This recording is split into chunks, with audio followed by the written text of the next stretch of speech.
ఇప్పటివరకు ఎవరైనా మన ఛానల్ని సబ్స్క్రైబ్ చేసుకోకపోతే ఇప్పుడే సబ్స్క్రైబ్ చేసుకోండి. పక్కన ఉన్న బెల్ ఐకాన్ క్లిక్ చేసి ఆల్లో పెట్టుకోండి. నేను పెట్టే లేటెస్ట్ వీడియోస్ అన్ని మిస్ అవ్వకుండా చూడొచ్చు. హలో గైస్, మీరు ఇప్పుడు సంపాదిస్తున్న దానికంటే ఎక్స్ట్రా ఇన్కమ్ని సంపాదించాలనుకుంటున్నారా? అయితే మీకున్న బెస్ట్ ఆప్షన్ స్టాక్ మార్కెట్లో ఇన్వెస్ట్ చేయడం. స్టాక్ మార్కెట్లో రైట్ నాలెడ్జ్తో ఇన్వెస్ట్ చేసినట్టయితే చాలా పెద్ద మొత్తంలో డబ్బులు సంపాదించవచ్చు. అయితే స్టాక్ మార్కెట్లో ఇన్వెస్ట్ చేయాలంటే మీకు ఖచ్చితంగా ఒక డీమాట్ అకౌంట్ కావాలి. డీమాట్ అకౌంట్ ఇవ్వడానికి ఇండియాలో చాలా కంపెనీస్ ఉన్నప్పటికీ కూడా Upstox is the one of the best company. నేను కింద డిస్క్రిప్షన్లో ఇచ్చిన లింక్ మీద క్లిక్ చేసి కనుక మీరు అప్స్టాక్స్లో డీమాట్ అకౌంట్ ఓపెన్ చేసుకున్నట్టయితే మీరు ఫ్రీగా డీమాట్ అకౌంట్ ఓపెన్ చేసుకోవచ్చు. ఇప్పుడే ఆ లింక్ మీద క్లిక్ చేసి అప్స్టాక్స్లో ఫ్రీగా డీమాట్ అకౌంట్ ఓపెన్ చేసుకోండి. మీ యొక్క స్టాక్ మార్కెట్ ఇన్వెస్ట్మెంట్ జర్నీని స్టార్ట్ చేయండి. ఇందులో లాభాలు ఉంటాయి, నష్టాలు ఉంటాయి, గమనించగలరు. స్టోన్ హెంజ్ ఈ ప్రపంచంలో ఉన్న అత్యంత అద్భుతమైన పురాతన కాలం నాటి కట్టడాలలో ఇది కూడా ఒకటి. దీన్ని ఎందుకు నిర్మించారో ఎవరికి పూర్తిగా తెలియదు. కొంతమంది ఏమో దీన్ని టైం ట్రావెల్ చేయడానికి నిర్మించారంటారు, కొంతమంది ఏమో ప్యారలల్ యూనివర్స్కి వెళ్ళడానికి నిర్మించారని చెబుతూ ఉంటారు. బట్ రీసెంట్గా చేసిన కొన్ని స్టడీస్లో తెలిసింది ఏంటంటే దీన్ని కట్టడానికి కారణం ఒక డిఫరెంట్ ఫ్యూచర్ని బిల్డ్ చేయాలి అన్న ఉద్దేశంతో. రీసెంట్గా చేసిన ఒక రీసెర్చ్లో తెలిసింది ఏంటంటే ఈ మాన్యుమెంట్ ఒకప్పటి కాలం నాటి బ్రిటన్స్ అందరినీ కూడా రీయునైట్ చేయడానికి, అంటే ఒక చోటకి చేర్చడానికి, అందరినీ కూడా కలపడానికి చేసిన ఒక ప్రయత్నం అని తెలిసింది. అంటే బ్రిటన్లో ఏదైతే బిగ్ డివిజన్ జరుగుతుందో ఆ బిగ్ డివిజన్ జరుగుతున్న టైంలో అక్కడ ఉన్న వాళ్ళందరినీ కలపడానికి దీన్ని ఏర్పాటు చేశారని ఇక్కడ ఉన్న ఆల్టర్ స్టోన్ ద్వారా తెలిసింది. ఈ ఆల్టర్ స్టోన్ అనేది అక్కడ ఉన్న మోస్ట్ ఐకానిక్ రాక్. ఎన్నో సంవత్సరాలుగా శాస్త్రవేత్తలు నమ్మింది ఏంటంటే ఈ స్టోన్ హెంజ్లో ఏవైతే స్టోన్స్ ఉన్నాయో ఇంక్లూడింగ్ ఆల్టర్ స్టోన్ ఇవన్నీ కూడా వేల్స్లో ఉన్న ప్రెజెలీ హిల్స్ నుంచి వచ్చాయని నమ్మారు. అండ్ ఆ ప్రకారంగా చూసుకుంటే స్టోన్ హెంజ్ నిర్మించింది లోకల్ కమ్యూనిటీ వాళ్ళే. అంటే అప్పటి నియోనెథిక్ పీపుల్ ఎవరైతే ఆ ప్రాంతంలో నివసిస్తూ ఉంటారో వాళ్ళే దాన్ని నిర్మించారు. అండ్ వాళ్ళకి ఈ మెటీరియల్స్ అన్నిటిని యాక్సెస్ చేయడం ఈజీ. సో ఒక సెరమోనియల్ మౌండ్ని ఏర్పాటు చేశారు, లేదంటే ఒక సన్ డైల్ క్యాలెండర్ని ఏర్పాటు చేశారు, లేదంటే ఒక ఫైనల్ రెస్టింగ్ ప్లేస్ని ఏర్పాటు చేశారు.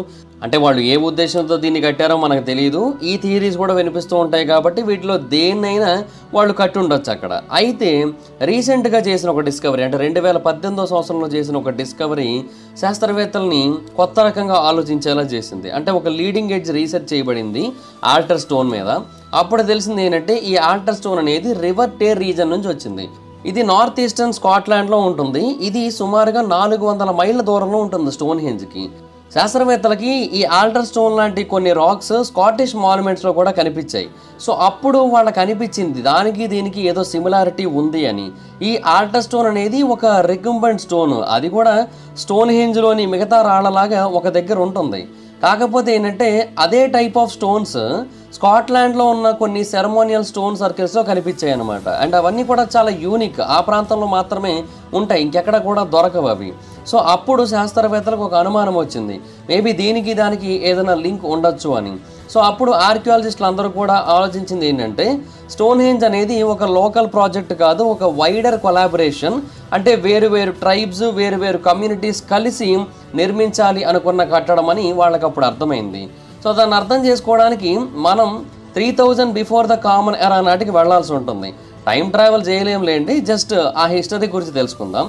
అప్పట్లో బ్రిటన్ అనేది ఒక యూనిఫైడ్ కంట్రీ కాదు. అప్పట్లో ఏంటంటే చాలా ట్రైబ్స్ ఉండేవి. సో ఆ ట్రైబ్స్ అన్నీ కలిసి ఒక భూభాగంలో నివసించేవాళ్ళు అంతే. బట్ ఎవరికి వాళ్ళకి సెపరేట్గా ఉండేవాళ్ళు. సౌత్ సైడ్ కొంతమంది, ఈస్ట్ సైడ్ కొంతమంది, నార్త్ సైడ్ కొంతమంది, అలా సెపరేట్ అయిపోయి ఉండేవారు. అండ్ వాళ్ళ యొక్క కస్టమ్స్ డిఫరెంట్గా ఉండేవి, బిలీఫ్స్ డిఫరెంట్గా ఉండేవి. అయితే బేసిక్గా బ్రిటన్ అనేది ఒక ఐలాండ్ అవ్వడం వల్ల బ్రిటన్ యొక్క పాపులేషన్ ఎప్పటికప్పుడు మారిపోతూ ఉండేది.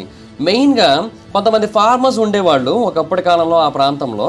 అండ్ వాళ్ళందరూ కూడా మిడిల్ ఈస్ట్ నుంచి ఆ ప్రాంతానికి వచ్చి సెటిల్ అయ్యారు. అండ్ ఆ ప్రాంతంలో పంటలన్నీ కూడా పండించుకుంటూ హ్యాపీగా నివసిస్తున్నారు. వాళ్ళు సుమారుగా 6000 సంవత్సరాల క్రితం ఆ ప్రాంతానికి అయితే వచ్చారు.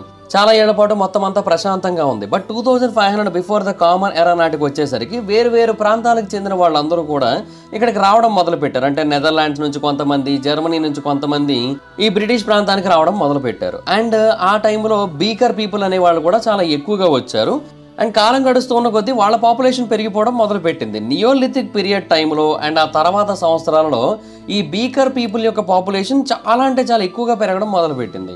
వాళ్ళని బీకర్స్ అని ఎందుకు పిలుస్తారంటే వాళ్ళు ఒక స్పెసిఫిక్ టైప్ ఆఫ్ పాటరీని క్రియేట్ చేస్తారు. అండ్ దాంట్లోనే వాళ్ళ యొక్క చనిపోయిన వాళ్ళందరినీ కూడా సమాధి చేస్తారు. సో అందుకని వాళ్ళకి ఆ పేరు అయితే వచ్చింది. బట్ ఇక్కడ ఉన్న ప్రాబ్లం ఏంటంటే ఆ ల్యాండ్లో ఎవరైతే మొదటిగా ఉన్నారో వాళ్ళ యొక్క సంఖ్య తగ్గిపోవడం మొదలుపెట్టింది. ఇది వాళ్ళకి నచ్చలే. అంటే వాళ్ళ ల్యాండ్ రీపాపులేట్ అయిపోవడం, అది కూడా వేరే వాళ్ళతో పాపులేట్ అయిపోవడం అనేది వాళ్ళకి నచ్చలేదు. సో అందుకని వాళ్ళు స్టోన్ హెంజ్ని ఏర్పాటు చేయాలనుకున్నారు. దీన్ని ఎందుకు ఏర్పాటు చేయాలనుకున్నారంటే మొత్తం అందరినీ రీయూనేట్ చేయడం కోసం, అంటే ఒరిజినల్ నియోలిథిక్ ఫార్మర్ పాపులేషన్ ఏదైతే ఉందో వాళ్ళందరినీ కూడా ఒక చోటకి చేర్చడం కోసం, వాళ్ళందరికీ ఒక ఐడెంటిటీని ఇవ్వడం కోసం, అలాగే ఆ ప్రాంతం మీద వాళ్ళ యొక్క ఆధిపత్యాన్ని చూపించడం కోసం వాళ్ళు దాన్ని ఏర్పాటు చేయాలనుకున్నారు. సో దానికోసం వాళ్ళు చాలా టైంని, ఎనర్జీని కేటాయించి ఎక్కడెక్కడ నుంచో స్టోన్స్ అన్నింటినీ కూడా ఆ ప్రాంతానికి అయితే తీసుకొని వచ్చారు. ఈవెన్ ఆల్టర్ స్టోన్ అయితే స్కాట్లాండ్ నుంచి తీసుకొని వచ్చారు. అది కూడా వీల్ టెక్నాలజీ యొక్క హెల్ప్ కూడా లేకుండా. బేసిక్గా ఆ ప్రాంతంలో వీల్ని చాలా ఏళ్ల తర్వాత ఇన్వెంట్ చేశారు. అప్పటికే లోవర్ మెసపటోనియాలో వీల్ టెక్నాలజీని ఇన్వెంట్ చేశారు. బట్ అప్పట్లో ఈ ఇంటర్నెట్, వైఫై లాంటివి ఏం లేకపోవడం వల్ల వాళ్ళకి దీని గురించి అసలు ఏమాత్రం ఐడియా లేదు. ఎన్నో ఏళ్ల తర్వాత మాత్రమే వాళ్ళు దీని గురించి తెలుసుకున్నారు. అయితే ఆ టైంలో వాళ్ళకున్న ఆ టెరిటోరియల్ క్రైసిస్ కారణంగా లోకల్ పీపుల్ అందరూ కూడా వాళ్ళ యొక్క రిసోర్సెస్ని ఉపయోగించి ఆ ఆల్టర్ స్టోన్ని సాల్స్బరీ ప్లేన్కి అయితే తీసుకొని వచ్చారు. అండ్ వాళ్ళ యొక్క మెయిన్ ఉద్దేశం అయితే ఆ ప్రాంతంలో స్టోన్స్తో ఒక కట్టడాన్ని కట్టాలని కాదు. అంటే స్టోన్ హెంజ్ ఇప్పుడు ఎలాగైతే ఉందో అలా ఇంతకు ముందు లేదు. ఇనీషియల్గా కట్టినప్పుడు అప్పట్లో అది స్టోన్ హెంజ్ కాదు, కేవలం హెంజ్ మాత్రమే. అంటే 3000 బిఫోర్ ద కామన్ ఎరా టైంలో ఆ మాన్యుమెంట్ని కేవలం ఒక సర్క్యులర్ డిచ్ లాగా మాత్రమే ఏర్పాటు చేశారు. అండ్ అప్పట్లో దాన్ని హెంజ్ అని పిలిచారు. అండ్ దాని లోపల కొన్ని వుడెన్ పోస్టులు మాత్రమే ఉండేవి, కొన్ని టోటమ్ లాంటి కార్వింగ్స్ అయితే ఉండేవి. అంటే ఇనీషియల్గా ఇది ఒక రిచువలిస్టిక్ ప్లేస్ అండ్ అందరినీ ఒక చోటగా చేర్చడానికి చేసిన ఒక ప్రయత్నం.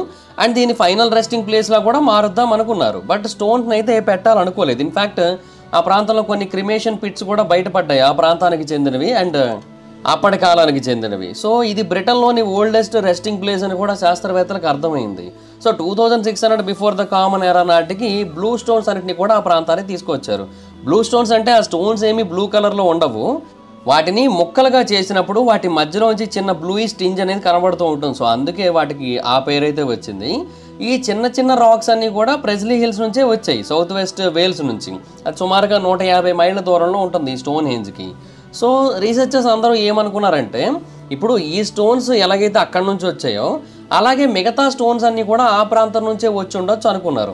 ఎందుకంటే ఎవరైనా ఏమనుకుంటారు, ఇప్పుడు అక్కడ నుంచి స్టోన్స్ని తీసుకొస్తున్నారు కదా, సో మళ్ళీ ఇంకెక్కడి నుంచో ఎందుకు తీసుకొస్తారు, ఈ ప్రాంతం నుంచి అన్నీ తీసుకొచ్చేస్తారు కదా అనుకున్నారు.